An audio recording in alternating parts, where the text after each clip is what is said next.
Nesse segundo bloco, senhor embaixador Serguei, nós falaremos do que começamos no outro bloco, ou seja, a cooperação técnico-científica entre Brasil e Rússia e como que as universidades e as instituições científicas, seja na área espacial, seja na área das ciências exatas, não é, poderão estabelecer uma cooperação mais efetiva e maior com o Brasil. Sim, realmente essa área de cooperação na área de educação, ciência, é uma parte importantíssima da nossa cooperação tecnológica, eu acho, e em geral das nossas relações bilaterais. A Rússia já está participando ativamente no programa de Ciência Sem Fronteiras.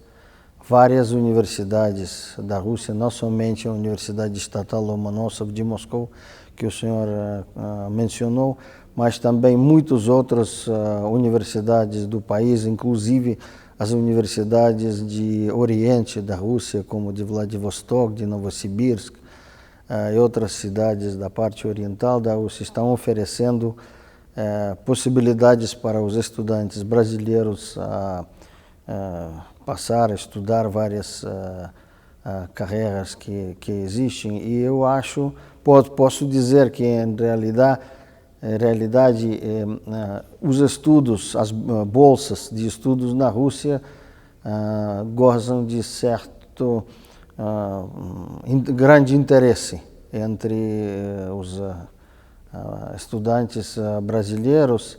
Nós podemos dizer que hoje em dia mais ou menos ao redor de 1.000 estudantes brasileiros estão lá em diferentes partes da Rússia.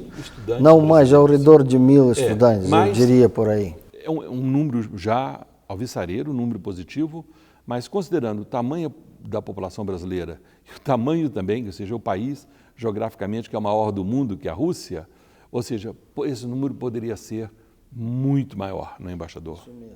Pode ser muito maior. E nessa cooperação, ou seja, também uma lembrança, a necessidade do estudo da língua russa, que facilita e que abre portas. E falando da língua russa, a Rússia foi o país no século XVIII, o país das luzes na Europeia. Ou seja, os romancistas, os escritores russos, os músicos russos brilhavam no mundo inteiro e brilham ainda no mundo inteiro. Embaixador, fale um pouquinho deles para a gente. Sim, tem toda a razão. Um dos problemas que nós temos ainda na área da educação é realmente a falta de conhecimento do idioma russo, que é preciso que todos os programas de educação na Rússia são em russo, mas hoje em dia já tem alguns que dão em inglês, mas a maioria são em russo. E para viver com a população, há necessidade também de saber o russo. É importante, por isso que todos os estudantes estrangeiros que vêm para estudar para a Rússia, primeiro ano eles só estudam o idioma e depois já começam a estudar as assinaturas do curso. Mas o senhor mencionou muito bem a nossa cooperação, nossos laços que existem na área de cultura são importantíssimos. Nós estamos sentindo que o interesse no Brasil ao idioma russo ultimamente cresceu muito. Existe uma grande demanda de cursos de idioma e realmente nós já sabemos que muitos brasileiros estão estudando o russo. O problema é a falta de professores, na realidade, dentro do país, mas esse problema está sendo resolvido. Alguns professores de língua russa da Rússia para o Brasil, porque aqui, inclusive, há alguns anos atrás, quase que num período de 10 anos, eu fui o coordenador de um projeto de cooperação com o Instituto Latino-Americano da Academia de Ciências da Rússia, não é? Eu lembro perfeitamente.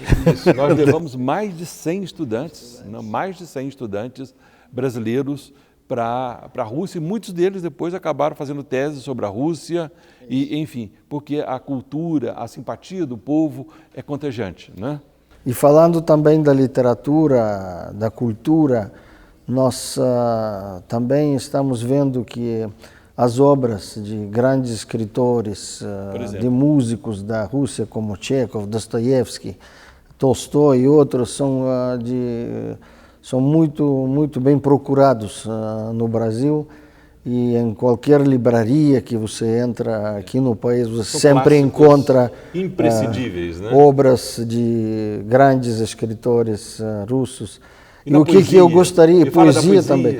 Eu gostaria também de sublinhar que aqui no Brasil existem excelentes tradutores da literatura, porque antigamente as grandes obras da literatura russa foram traduzidas no Brasil, principalmente de outros idiomas, como do francês, por exemplo, do alemão e de outras, mas hoje em dia existem já vários excelentes tradutores, conhecedores de idioma russo, que traduzem diretamente de russo para o brasileiro, para o português do Brasil.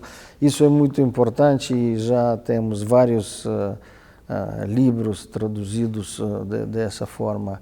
E ainda também dos poetas, como Mayakovsky, por exemplo, que eu pessoalmente encontrei em algumas das livrarias no Rio de Janeiro, as obras de Mayakovsky traduzidas ao português, que é uma coisa realmente muito...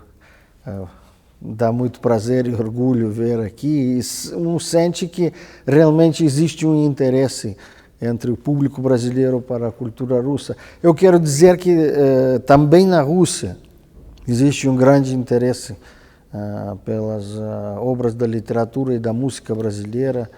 E esse ano nós realizamos os Dias de Cultura da Rússia no Brasil e do Brasil em Moscou e em outras cidades da Rússia. E quero dizer que passaram com grande interesse, com grande êxito. E também, né, embaixador, dois países cristãos, ou seja, a Rússia ortodoxa, que, traduzindo para o português, é a perfeição, não é?